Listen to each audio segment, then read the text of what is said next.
All right, everybody. Thursday, July 6th. It's 10 o'clock in the morning, and we got a special guest today. I am joined by Bruce Lombard. Bruce Lombard, if you've seen the videos, has been spending a lot of time with the Virginia Tech defensive line. Bruce has 25 years of martial arts experience training and coaching. He's the owner of Lombard MMA in State College, Pennsylvania, and the creator of MMAFx, which is mixed martial arts football cross training. He has worked with athletes all over the country, teams all over the country, and we're here to talk a little bit about his business, his concepts, and what he's done with Virginia Tech. So, Bruce, how you doing today? Doing great. Thanks for having me. Awesome. So I appreciate it. Let's start it from the beginning. How exactly did you get started with MMA in general? What interested you about the sport, about the practice, and then even to take that a step further and get into coaching? Yeah, well, it was after I got out of college, I was done playing sports for the most part. So I was just seeking something out that would maybe intrigue me or entertain me, keep me involved athletically. And so that's where I first started my martial arts training with boxing, Muay Thai, kickboxing, and some submission grappling. That was 1994. And that was the year actually I moved to State College, Pennsylvania. So I joined the gym and trained there for 7 or 8 years. And then the coach I had and the owner of that gym had died at a young age, prematurely, cancer. So when he died, his general manager for a number of years took over ownership, and then I took over coaching. And in 2017, that general manager turned owner then decided to go off and do some other things, and I took over full ownership, which became Lombard MMA. And then the MMAFx, that started in about 2013. I was coaching or doing some personal training with a couple high school football coaches in the area. And they would go to a lot of Penn State camps, coaches clinics, and they came to me with some hand fighting stuff that they were doing up there. The Penn State coach at that time had a karate instructor or something doing some hand training. So they showed me videos of what they were doing. And I recognized a lot of the motions that this martial arts guy was doing. And I have a background in Jeet Kune Do, which is Bruce Lee's martial art, with some Wing Chun and the other arts I mentioned. So I kind of took what that guy was doing, which I recognized a lot of it, and then implemented some of my own ideas and stuff and blended that all together. And that kind of became the MMAFx, which is a blend of boxing, wrestling, a little bit of Muay Thai kickboxing, and the Bruce Lee art kind of Wing Chun. Bruce Lee kind of made it famous in the United States through his movies. So anything you see, or a lot of what you see if you watch any old Bruce Lee movies, that's a lot of hand-to-hand combat. And Wing Chun is kind of known as that limb immobilization art, where you're trapping arms or legs, or in this case with the football, the arms and hands. So that kind of put it all together. And then I was just kind of trying to share my ideas with whoever would take time and listen. So I was working a lot with high school players and teams, pro bono. I just wanted to share my ideas, get feedback. And then I just started pretty much stalking Penn State players, coaches. At that time, there was no Instagram. I don't even know if there's really Twitter going, but so Facebook. So I'd just be messaging everybody, especially the guys that were at that point graduating, moving on to the NFL. So I just started doing that. Finally, that was when at Penn State, when Joe Paterno had left and Bill O'Brien was now at Penn State. So his strength coach and actually a couple players that graduated reached out to me and came down and gave me a shot and liked what they were doing and seeing. And so they told the coaches. And then the D-line coach at that time, Penn State, was Larry Johnson, who's now at Ohio State. He came down and we developed a relationship. And then the strength coach got involved. His name was Craig Fitzgerald. And under Craig Fitzgerald, who's now with the New York Giants, Deej, who now is the head strength coach of Virginia Tech, was one of his assistants. So some of those guys were coming in and training with me. And then that's when James Franklin came right after them. And their D-line coach was Sean Spencer. And he was a big hand advocate. So we developed a relationship. And at that point, word was getting out. I was working with a lot of Penn State athletes. They would come down to my gym and train. And then at that point, coaches were kind of communicating with other coaches. You know how the football world is. It's all kind of a family. Doesn't matter where you coach. And so it's kind of word of mouth. And at that point, I started going around the country. I went to Alabama, Oklahoma to work with their coaches. And a lot of players would come to me, NFL or college, and even high school, and would come to my facility. And then a couple years ago, I worked with New York Giants in the offseason. And then that kind of has been taking its course. And I offer an instructional video that I, sell to coaches that can't come see me or whichever. It's like a 2-hour instructional video that gives you all the drills and techniques that we do. And so that would help connect with people as well. And then now we get to this point, and with my relationship with the Penn State coaches, who are now, a handful of them are down at Virginia Tech, they connected with me, and then I've been down there a couple times to show the stuff and work with their players. So we were talking about this before we press record a little bit, and whenever we have student athletes come on, it's always about transferable skills. It's the football players who draw back from their time playing basketball. Up here in North Jersey, if you were a stud football player, there's about a 90% chance that you wrestled. So walk me through a little bit some of those transferable skills, whether they're technical, whether it's flexibility in the body, whether it's the mindset that you approach with those sports that you look to transfer into football players. Well, and as we talked a little bit earlier, how the cross training, how other sports transfer to football, I don't think many people or coaches or players really understand it. Unless you did wrestle, you can see how that transfers over with body leverage and hand-to-hand combat techniques, a mentality as well, but also boxing. And there's so much that's similar in boxing that you can do in football.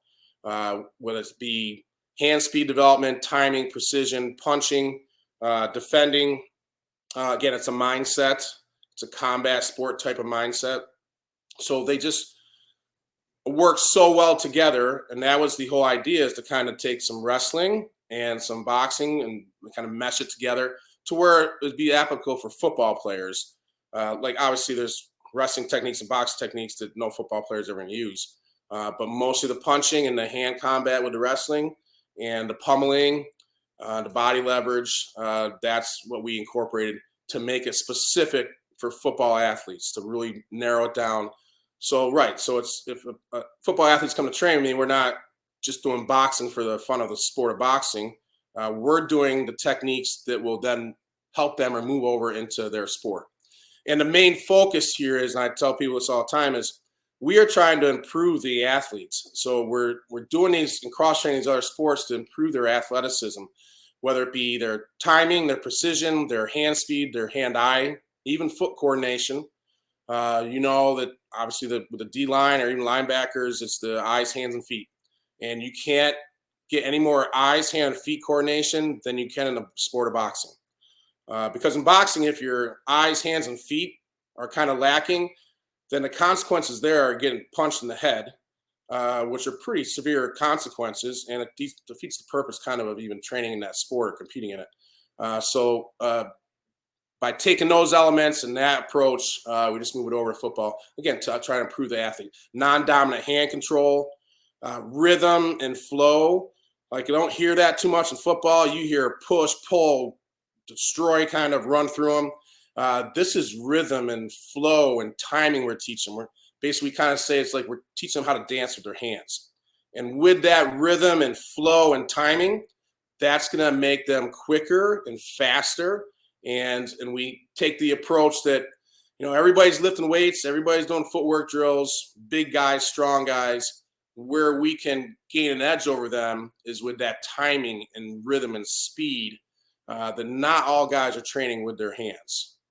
So that's one of our main approaches. I think one of the things too, we had the opportunity to work with a Kung Fu instructor for a couple of weeks when I was in high school.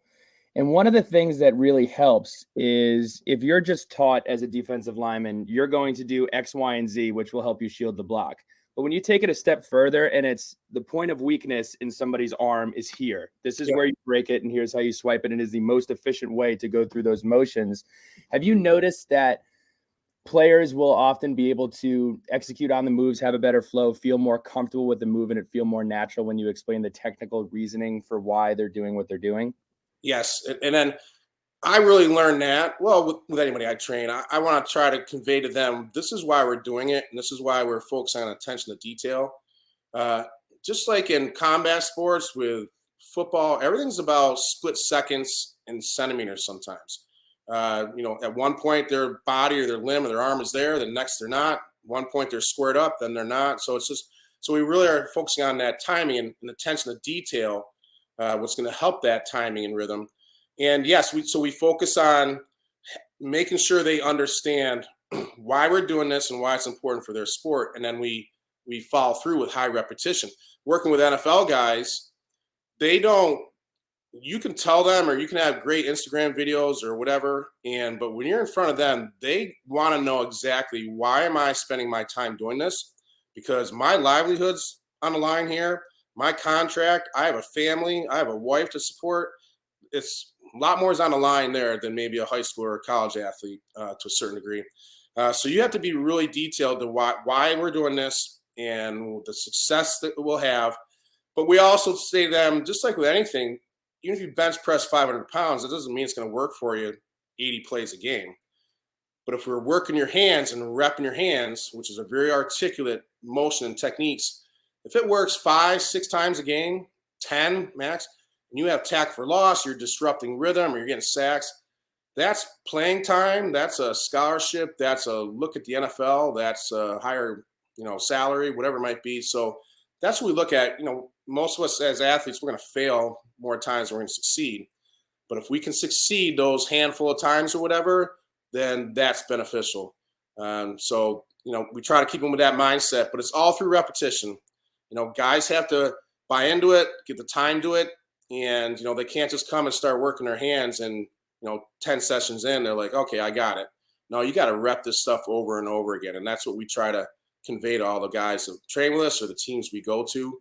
But yeah, it's just helping them with their hands, and it's a sport specific hand training, and helping them with their confidence. And as you know, you put some extreme confidence in an athlete, especially with their hands in this case, then that kind of goes a long way. They might not be as fast as the other guy or as quick or as strong, but if they believe that their hands are quicker and they have the reps to work that timing, then they're going to succeed. So can you walk me through a little bit? I know you've been down to Tech a couple of times. Walk me through what a typical session looks like for a beginner as you move on and mature, and what kind of impact has it had on the defensive line so far? Yeah, so it's a real methodical approach. My dad was a coach, so I come from a coach's family where I really understand it has to be pretty methodical and high repetition. I think this day and age, or even some athletes they see something on TV or on a video and they're like, they want to be able to do that in 2 days. And it's just not possible. You got to rep it out.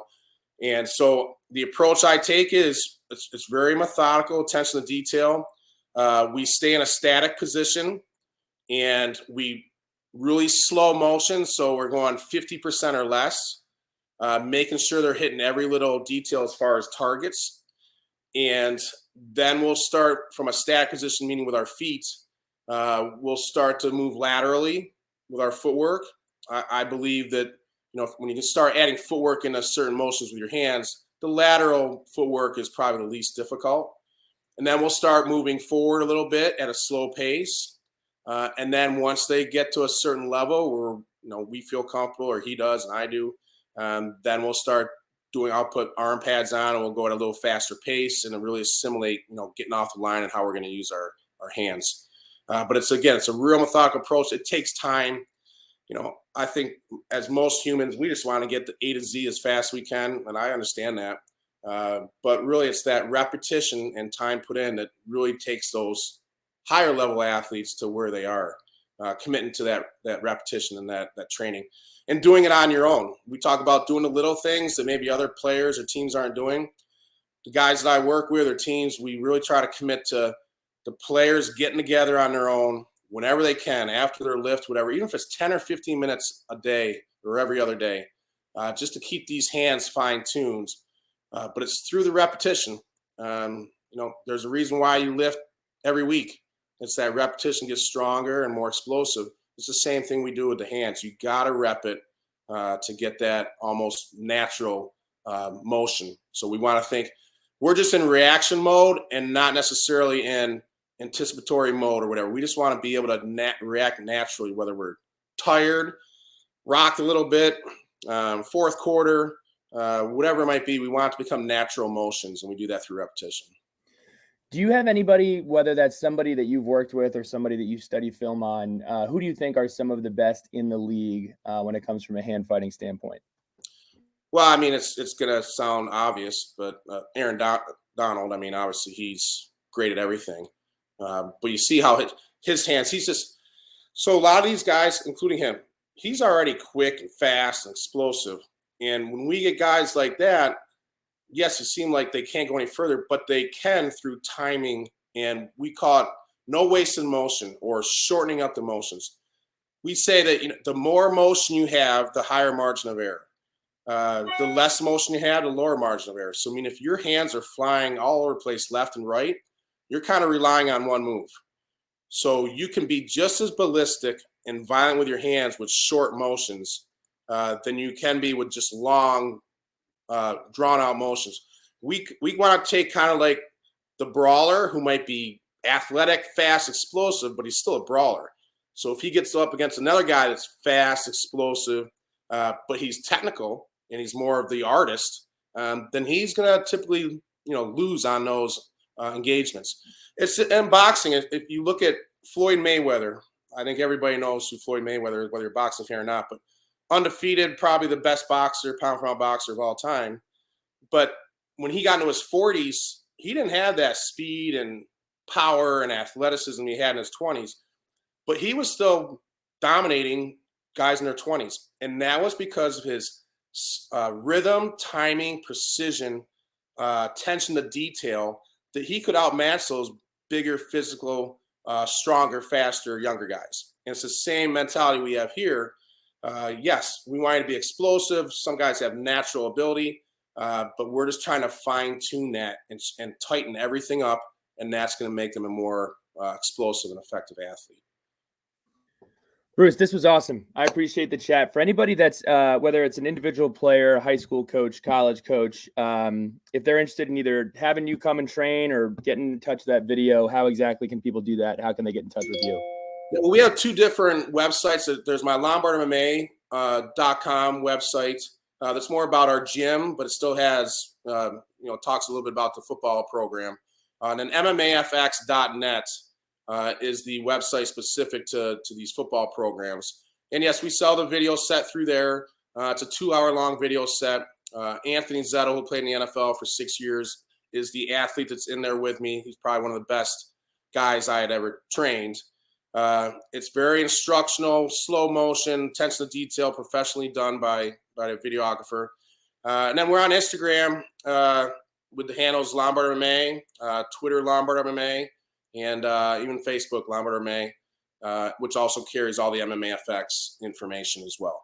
And if people want to bring me in, it's just they can email me through those sites or message me, and or if they want to come and train, or if they even when people get the video set, I keep a relationship with them because I want it to work for them. If they're going to invest in this, then it's my obligation to make sure that it works for them or their athletes or their players or even their sons. I get a lot of fathers to buy it just for their sons to get the work in out there and working on doing those little things. Awesome. Bruce, best of luck to you. Please keep making the trip down to Blacksburg. We could use some more. Yeah, go Hokies, man. I'm excited to see what Coach Pry and that staff are going to do with that program. I think big things ahead. Absolutely. Thank you so much, Bruce. You enjoy the rest of your week. All right. Thanks, Bruce.